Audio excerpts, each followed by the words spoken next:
दोस्तों, एक परिवार में सब कुछ ठीक-ठाक चल रहा था, भरा पूरा परिवार था और फिर एक दिन ऐसा नज़ारा आता है कि लोगों के रोंगटे खड़े हो जाते हैं। लोग बाग सोचने और समझने के लिए मजबूर हो जाते हैं कि आखिर ये क्या हुआ, कैसे हुआ? एक ही परिवार के 3 लोगों की मौत हो जाती है और चौथा जो व्यक्ति होता है, वो भी आईसीयू में एडमिट रहता है, उसकी भी धड़कनें रुक-रुक कर चल रही थीं। तो दोस्तों, जानते हैं आज की इस कहानी के माध्यम से पूरी घटना को हर बार की तरह कि आखिर उस परिवार में ऐसा क्या हुआ कि एक साथ 3 लोगों की मौत हो गई। तो दोस्तों, कहानी में आगे बढ़ने से पहले अगर आप चैनल पर पहली बार हैं, चैनल को सब्सक्राइब करें, वीडियो को लाइक करें, शेयर करें और कमेंट करें, बेल आइकन ज़रूर दबाएं, जिससे कि मेरे आने वाली हर एक वीडियो आप तक पहुंच सके और आप क्राइम से रूबरू हो सके। तो दोस्तों, चलते हैं, जानते हैं शुरू से आखिर तक पूरी घटना को हर बार की तरह। दोस्तों, जो पीछे का नज़ारा है आप देख ही सकते हैं कि आसमान कितने अच्छे से अपने रंग बिखेरे हुए है। बादलें अपनी घटाओं से अपने आसमान को ढके हुए हैं और बहुत ही अच्छा मौसम हो रहा है, बहुत ही सुहाना मौसम हो रहा है। इसलिए मैंने सोचा कि क्यों ना आज आसमान के नीचे, खुले आसमान के नीचे वीडियो शूट की जाए और देखिए चिड़ियों के चहकने की आवाज़ें कानों को कितना सुरीला बना रही हैं, कितना मज़ेदार बना रही हैं। तो दोस्तों, समय गवाए बिना चलते हैं इस वीडियो की तरफ कि आखिर ऐसा क्या हुआ, कैसे हुआ। तो नमस्कार दोस्तों, मैं अनुज आज आपके लिए जो ये कहानी, ये घटना लेकर आया हूँ, ये है बिहार प्रदेश के नालंदा की। वहीं का एक गांव होता है विशलपुर। 18 जुलाई का वाक़या होता है दोस्तों। समय करीब 3 बजे का होता है। एक घर से रोने चीखने की आवाज़ें आती है और 2 महिलाएं चीखती चिल्लाती हुई घर से बाहर निकलती हैं और कहती हैं कि जल्दी घर के अंदर चलो, पता नहीं क्या हो गया। जैसे ही आसपास के लोग देखते हैं कि दिलचंद्र है, उसके घर से उसके परिवार वाले रो रहे हैं, रोने चीखने की आवाज़ें आ रही हैं। तुरंत आसपास के लोग उसके घर में जाकर जब देखते हैं तो जो दिलचंद्र है वो रस्सी पर झूला हुआ था और उसका जो बेटा होता है वो भी रस्सी पर झूला हुआ था और उसका जो दूसरा बेटा होता है वो ज़मीन पर पड़ा हुआ है और बेटे की बहू बहू जो ज़मीन पर पड़ी हुई है और दोनों के मुंह से झाग निकल रहे हैं। जैसे ही आसपास के लोग यह सब देखते हैं, सबके पैरों के तले से ज़मीन खिसक जाती है। सब सोचने और समझने के लिए मजबूर हो जाते हैं कि आखिर यह सब क्या हुआ, 4-4 लोग एक साथ इतनी हालत में कैसे हुआ। दोस्तों, जब धड़कनें चेक की जाती हैं तो जो दिलचंद्र का जो पुत्र होता है, जिसका नाम पुरुषोत्तम होता है, उसकी धड़कनें रुक चुकी थी, सांसें थम चुकी थी, नब्ज़ थम गई थी। और दोस्तों, जो पुरुषोत्तम की जो पत्नी होती है गौरी, उसकी भी धड़कनें रुक चुकी थी, नब्ज़ थम चुकी थी, सांसें रुक चुकी थी। और दोस्तों, जब दिलचंद्र को देखा जाता है तो उसकी भी सांसें थम चुकी थी।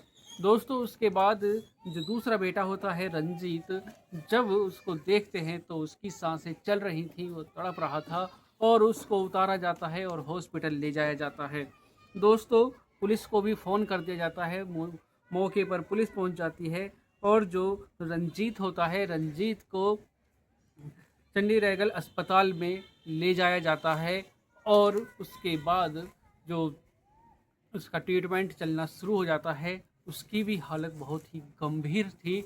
दोस्तों, डॉक्टर उसका इलाज करने में शुरू कर देते हैं और फिर पुलिस जब मौके पर वहाँ पर पहुँचती है, बॉडी को उतारा जाता है। दिलचंद्र की जो बॉडी होती है उसको रस्सी से उतारा जाता है और जो पुरुषोत्तम था उसकी भी बॉडी और उसकी जो पत्नी होती है गौरी, उसकी भी बॉडी को, तीनों बॉडियों को पोस्टमार्टम के लिए भेज दिया जाता है। दोस्तों, पुलिस अपनी शनाख्त करने में, पूछताछ करने में लग जाती है और अपनी जांच पड़ताल करना शुरू कर देती है। आसपास के लोगों से पूछना ताछना, अपने तरीके से जो भी उनकी इन्वेस्टिगेशन थी उसमें पुलिस लग जाती है, लेकिन पुलिस को जो कुछ पता नहीं चल पाता। और जब पुलिस अपने तरीके से अपने आसपास के लोगों से जब पूछताछ करती है, तो पुलिस को पता चलता है कि जो ये दिलचंद्र है, दिलचंद्र के 4 बेटे हैं, पुरुषोत्तम, रंजीत और 2 बेटे और हैं।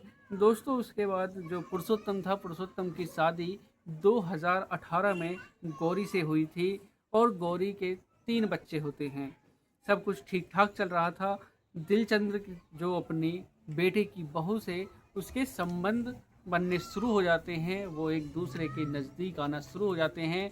और उसके बाद जो गौरी होती है, गौरी के जो पति को यह सब पता चलता है, तो वो काफ़ी नाराज़ होता है, वो गुस्सा होता है, लेकिन कुछ कर नहीं पाता है। दोस्तों वो अंदर ही अंदर घुटने लगता है और गौरी को जब वो समझाने की बात करता है, तो गौरी भी समझने के लिए तैयार नहीं होती है। दोस्तों जो दिलचंद्र है, दिलचंद्र के पास एक तमंचा था, एक कट्टा था, जिसके वो इस्तेमाल भी कर लेता था कभी-कभी।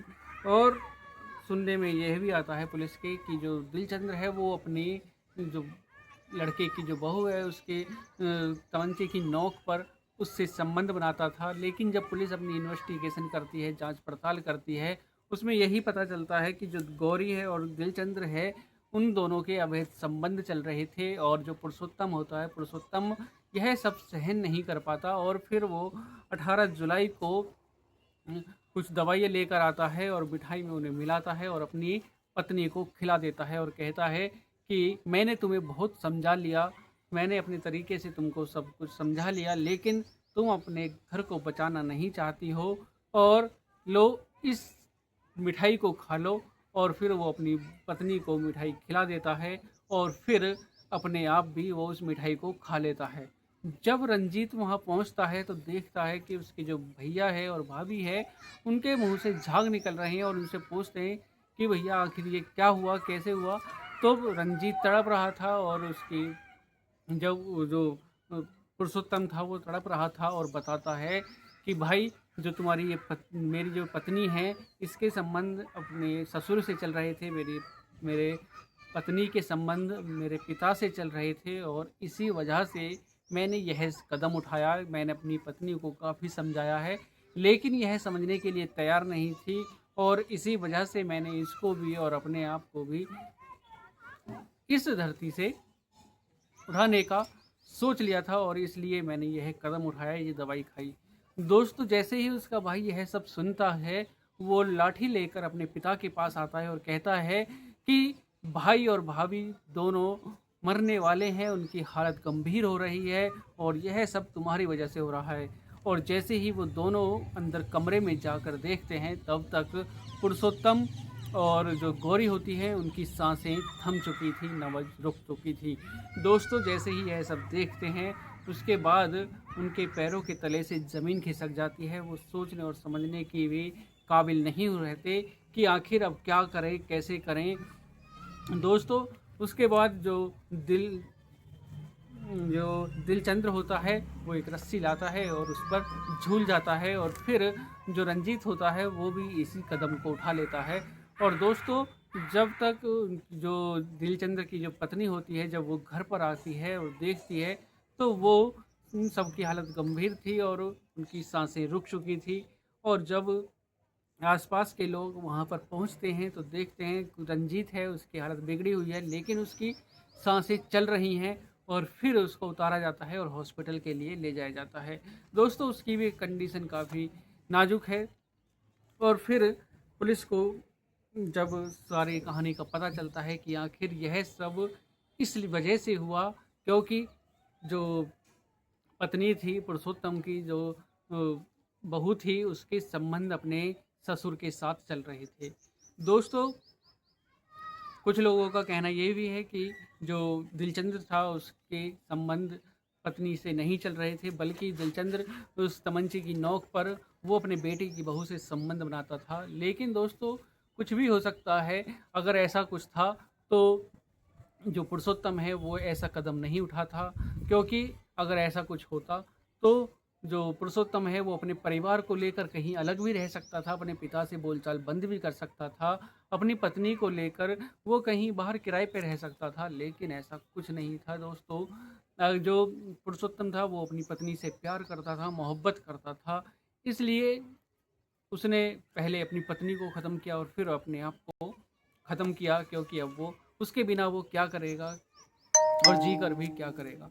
तो दोस्तों, आज की जो ये कहानी है इसको सुनाने का उद्देश्य किसी को परेशान करना नहीं, किसी का दिल दुखाना नहीं, बल्कि आपको जागरूक करना है, सचेत करना है, सावधान करना है।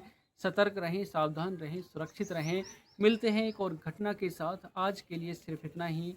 नमस्कार, जय श्री श्याम। दोस्तों, अगर आप चैनल पर पहली बार हैं, चैनल को सब्सक्राइब करें, वीडियो को लाइक करें, शेयर करें और कमेंट करें। बेल आइकन ज़रूर दबाएं, जिससे कि मेरे आने वाली हर एक वीडियो आप तक पहुंच सके और आप किसी प्रकार क्राइम से रूबरू हो सकें।